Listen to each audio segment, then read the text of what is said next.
A passagem de hoje é Gênesis 38, 24, 30. Vamos ler juntos. E aconteceu que, quase 3 meses depois, deram aviso a Judá, dizendo: Tamar, tua nora, adulterou, e eis que está pejada do adultério. Então, disse Judá: Tirai-a fora para que seja queimada. E tirando-a fora, ela mandou dizer a seu sogro: Do varão de quem são estas coisas eu concebi. E ela disse mais: Conhece, peço-te, de quem é este selo, e estes lenços, e este cajado. E conheceu-os Judá, e disse: Mais justa é ela do que eu, porquanto não a tenho dado a Selá, meu filho. E nunca mais a conheceu. E aconteceu, ao tempo de dar à luz, que havia gêmeos em seu ventre. E aconteceu, dando à luz, que um pôs fora a mão, e a parteira tomou-a, e atou em sua mão um fio roxo, dizendo: Este saiu primeiro. Mas aconteceu que, tornando ele a recolher a sua mão, eis que saiu o seu irmão. E ela disse: Como tens tu rompido? Sobre ti é a rotura. E chamaram o seu nome Pérez. E depois saiu o seu irmão, em cuja mão estava o fio roxo, e chamaram o seu nome Zerá. Amém. Nesta manhã, vamos partilhar a palavra de Deus sob o título Zerá e Pérez. Gênesis 38 é um capítulo um tanto especial. A história de José, que começa no capítulo 37, é brevemente interrompida para inserir subitamente a história de Judá. O motivo para isso foi explicado na mensagem de ontem. Expliquei que o direito de primogenitura e a bênção do primogênito foram divididos entre 2 filhos diferentes. Além disso, esses 2 homens tornam-se, cada um, a tribo líder do reino dividido de Israel. Após Salomão, Israel divide-se no reino do norte de Israel e no reino do sul de Judá.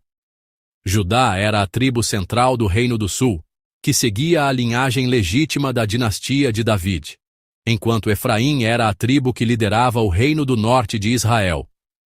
Isto porque Jeroboão, o primeiro rei do reino dividido, era da tribo de Efraim, descendente de José. Entre os 12 filhos de Jacó, 2 filhos partilharam o direito de primogenitura. A história de José é contada a partir do capítulo 37 e a história de Judá, inserida no capítulo 38, podem ser interpretadas como uma única história a partir desta perspectiva. A passagem de hoje é sobre o nascimento dos descendentes de Judá. Do ponto de vista ético atual, é uma história muito desconcertante. No entanto, da perspectiva da linhagem do Messias e da continuidade dos descendentes do povo da aliança, a Bíblia oferece uma interpretação completamente diferente do nosso pensamento. Embora Judá fosse um homem e o chefe de uma família com autoridade, ele não fez nenhum esforço para continuar essa linhagem sagrada, a linhagem da fé. Pelo contrário, temendo que o seu terceiro filho morresse, não o deu a Tamar, sua nora, cometendo o erro de quebrar princípios e tradições. Esta crise, a ameaça de que a linhagem fosse interrompida, é superada por alguém sem poder algum: a sua nora Tamar. Tamar não teve os seus direitos, garantidos pela tradição, devidamente assegurados, e foi forçada a regressar injustamente para a casa do seu pai. No entanto, é lá que ela engravida do seu sogro, Judá. Eticamente, podemos perguntar-nos: como é que isto pôde acontecer? No entanto, a Bíblia não julga a ação de uma mulher que, impedida de exercer os seus direitos legítimos, agiu por desespero como errada ou imoral. Pelo contrário, vemos que a Bíblia a reconhece como justa. Portanto, o julgamento não nos pertence. Às vezes, ao servir na igreja, ou em casa e no trabalho, encontramo-nos em muitas situações em que julgamos os outros. Especialmente aqueles que têm uma vida de fé longa e zelosa, caem frequentemente no erro de julgar os outros.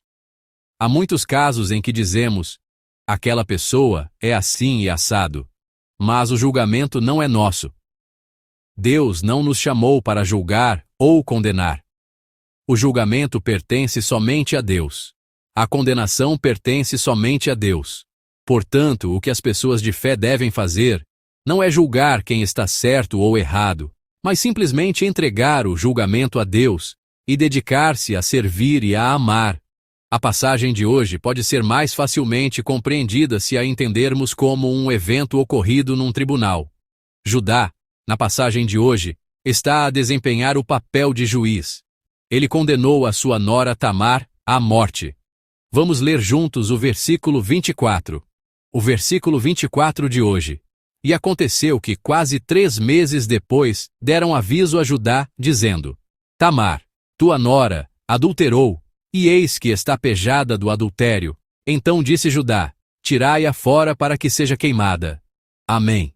A notícia da gravidez da nora chegou a Judá. Numa situação normal, deveria ter sido uma notícia bem-vinda, mas agora era diferente. A nora era uma mulher cujo marido já havia falecido. Como era uma mulher sem marido que estava grávida, a situação era completamente diferente. Isto não era uma honra para a família, mas uma grande vergonha. Judá imediatamente a condenou por adultério e até mesmo a sentenciou a ser queimada. Em casos de adultério como este, matá-la era a execução justa da lei. A lei recebida posteriormente especifica isso. No entanto, ir tão longe a ponto de querer queimá-la é um pouco excessivo. A lei só permitia o julgamento pelo fogo para manter a santidade em casos de imoralidade sexual relacionados com sacerdotes. Este caso não chegava a tanto. Podemos ver que Judá exagerou um pouco. Diante da condenação de Judá, Tamar, enquanto era levada para fora, defende-se. Vamos ler juntos o versículo 25. O versículo 25. E tirando-a fora, ela mandou dizer a seu sogro: do varão de quem são estas coisas, eu concebi. E ela disse mais: conhece, peço-te, de quem é este selo, e estes lenços, e este cajado. Amém. Ela agora mostra os objetos que recebeu como penhor quando teve relações secretas com Judá. Os objetos eram o selo, o cordão e o cajado de Judá, e eles tinham o poder de proteger Tamar e a vida no seu ventre. E Tamar diz que engravidou do dono desses objetos. O facto de ela se ter relacionado com o dono desses objetos não diminui a gravidade do seu próprio ato, que aparentava ser adultério. Naquela época, ela era uma viúva ligada à casa do seu sogro pela tradição, e o seu ato de engravidar tornava difícil escapar à punição. No entanto, dependendo de quem era o dono dos objetos, o coração da pessoa que proferiria a sentença poderia mudar, pois os objetos pertenciam à pessoa que tinha o poder de proferir a sentença neste julgamento. Como é que Judá, que tinha a autoridade para julgar, proferiria a sentença? Ao ver os objetos, anularia ele, de acordo com a sua consciência, a sua primeira sentença. Ela cometeu adultério. Que seja queimada. Vamos ler juntos o versículo 26. O versículo 26. E conheceu-os Judá e disse: mais justa é ela do que eu, porquanto não a tenho dado a Selá meu filho. E nunca mais a conheceu. Amém. A ira de Judá logo se acalma, porque ele reconheceu que os objetos de penhor eram, na verdade, seus. Ele lembrou-se do incidente de poucos meses antes, quando se deitou com uma mulher que encontrou no caminho.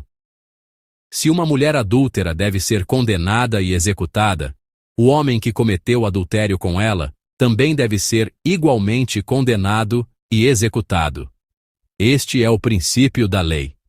Portanto, para condenar o pecado de Tamar, Judá teria de se condenar da mesma forma. Agora, por causa daqueles objetos, Judá anula a sua primeira sentença. Judá sentencia que Tamar é mais justa do que ele.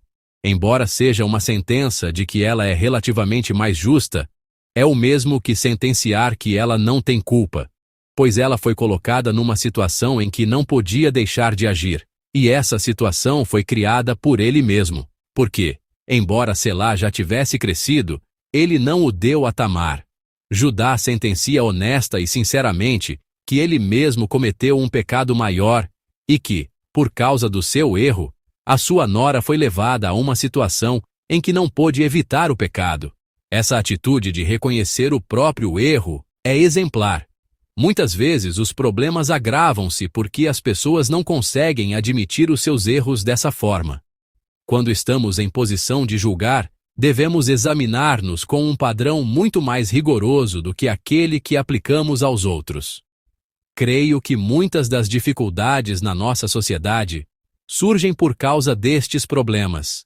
Quando se tem autoridade, é preciso aplicar a si mesmo um padrão muito mais rigoroso. Antes de examinar as falhas dos outros, devemos ser capazes de refletir primeiro sobre as nossas próprias falhas e fraquezas. Só assim poderemos ver aquele que verdadeiramente julga. Poderemos ver aquele que verdadeiramente sentencia, o nosso Deus. Quando esse Deus julgar, devemos olhar para nós mesmos com mais rigor para que, quando o verdadeiro juiz nos julgar, possamos receber o elogio de servo bom e fiel. Pela intervenção daquele que julga, a crise que ameaçava interromper uma linhagem familiar é superada, e a linhagem do Messias, que salvará toda a humanidade, continua. Na casa de Judá, 2 filhos morreram. Deus envia gêmeos, preenchendo exatamente o lugar vago daqueles 2 filhos. A obra de Deus progride de maneira misteriosa e maravilhosa. A Bíblia revela que, embora a mão de Zerá tenha aparecido primeiro, foi Perez quem irrompeu e nasceu primeiro. A Bíblia mostra que a linhagem da salvação continuaria não pela ordem de nascimento, mas através de Perez, o irmão mais novo. Isto também mostra que não é a natureza nem as leis que governam, mas que Deus está no controle da história e que Ele está a guiar todos os acontecimentos. Assim, os descendentes de Perez conduzem a Boaz, o marido de Ruth, depois a Jessé, a David e, finalmente, ao Messias. Amados irmãos e irmãs em Cristo, o certo e o errado não podem ser facilmente julgados pelo homem. A Bíblia não julga a nora que concebeu um filho do seu sogro apenas como errada ou má. Pelo contrário, avalia-a como justa, mais justa que o seu sogro. Quando estivermos numa posição de julgar, quando tivermos a autoridade para julgar as pessoas, nesse momento devemos ser capazes de olhar não para os outros, mas para nós mesmos. E devemos ser capazes de entregar o julgamento a Deus, o verdadeiro juiz. Há momentos em que algo é injusto aos olhos dos homens, mas Deus o declara justo. Pelo contrário, também há momentos em que algo é justo aos olhos dos homens, mas Deus o condena como injusto. Não julguemos ninguém, mas vivamos com um coração de compaixão e amor. E entreguemos todo o julgamento a Deus. Aquele que julga, aquele que pode julgar, é somente o nosso Deus, e mais ninguém. Hoje, não julguemos ou condenemos precipitadamente os outros, mas entreguemos todo o julgamento a Deus, e cumpramos fielmente a tarefa que nos foi dada. Simplesmente amar, simplesmente servir. Eu abençoo-vos no nome do Senhor para que vivam assim. Que todos nós, povo santo, possamos viver uma vida em que o julgamento de Deus, o seu justo julgamento, se manifeste. Eu abençoo-vos no nome do Senhor.